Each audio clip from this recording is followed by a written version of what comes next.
দুনা করে না একটা দেন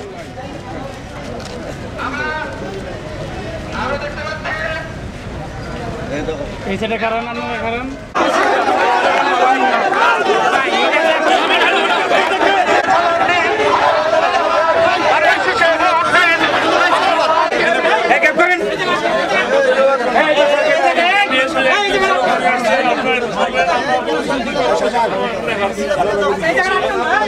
ভাই এই পাশে ভাই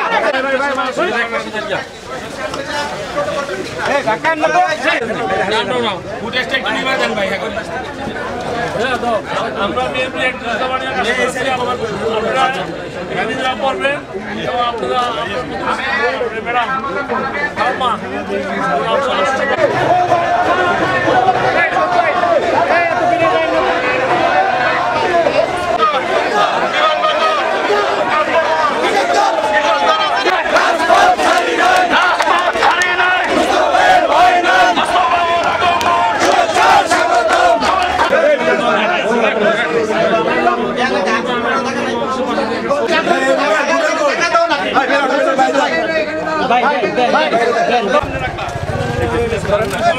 আচ্ছা ভাই এই দাঁড়ান নাই শান্ত ভাই দাঁড়ান ভাই ভালো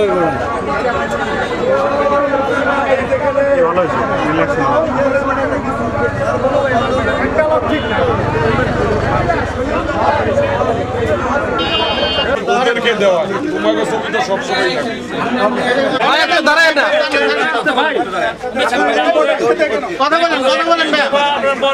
স্পষ্ট বক্তব্য হচ্ছে 2018 সনে এই হুদা কমিশনের মাধ্যমে দেশে একটা অবৈধ নির্বাচন সে করেছিল। এই অবৈধ নির্বাচন জনগণের কেউ মানে নাই। আমি বিশ্বাস করি এই সরকার যদি একটা কমিশন গঠন করে বিচারের আওতায় নিয়ে আসে তাহলে উচিত বিচার হবে আমি মনে করি। এত ধরনের প্রচারণা আপনাদের আসলে কি ধরনের নির্দেশনা আছে আর কেন এত প্রচারণা করছেন আপনারা? আগে যে শেখ হাসিনা 17 বছর ছিল কোনো প্রচারণা লাগে না, এমনি রাতে ভোট করছে, দিনের ভোটটা রাতে করে বাক্স করে ওদের ঘোষণা করছে। আর আমার নেতা তারেক রহমান বলছে জনগণের পাশে যেতে হবে।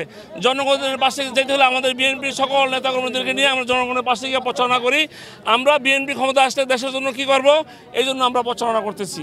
আর যদি অবৈধ ভোট হইতো তাহলে তো প্রচারণার দরকার ছিল না। আমরা চাই দেশের মানুষের ভোটের মাধ্যমে ক্ষমতা আসছে। এই জন্য জনগণকে নিয়ে আমরা আমাদের নেতাকর্মীদেরকে নিয়ে আমরা জনগণের পাশে গিয়ে আমরা প্রচারণা করতেছি যে আমরা ক্ষমতা আসলে মানুষের জন্য কি করব।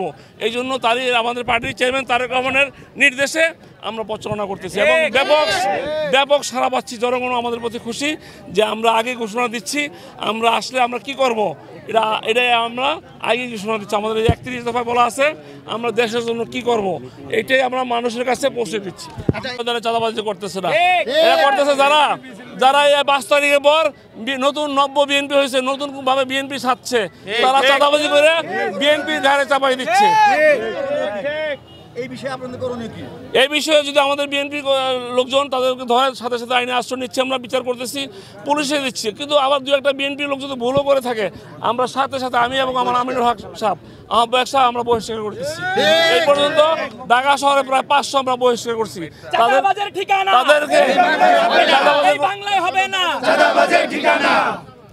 কোনো চাঁদাবাজ বিএনপি করার সুযোগ নাই। এই বাংলাদেশে কোনো চাঁদাবাজ থাকতে পারবে না যদি বিএনপি ক্ষমতা আসে।